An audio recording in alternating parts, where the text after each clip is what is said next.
So Swati, I read recently that 10% of school-going kids in India are pre-diabetic.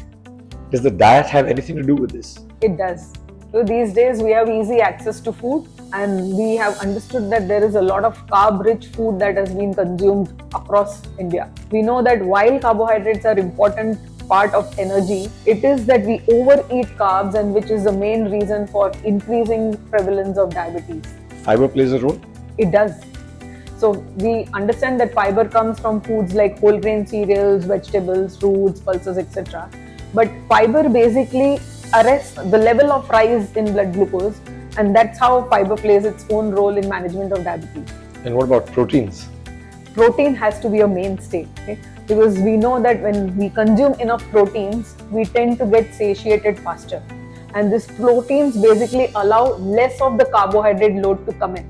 And that's how the balance really becomes beautiful. So while carbs, proteins and fats are all important, what's the right balance for diabetes management? Yeah, all the macronutrients are important, as you rightly said. But from the IDEC study, which was a long study done in India, we understand that 20% of energy coming from proteins, 50% coming from carbs, and 30% coming from fat has proven results in terms of management of diabetes.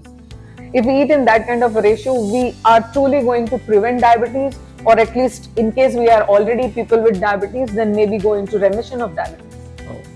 I mean, ratio is a little difficult to understand. How do I eat my proteins tomorrow? Could you give me some guidance on that? Very practical approach is to calculate the number of grams of protein with your weight. So 1 gram per kilogram body weight should be the total protein that you should take in a daily diet. So up your protein, up your fiber and up your diabetes management. Through whole foods. Yes, indeed. Perfect. Thank you, Swati. Thank you so much, Mr. Prakash.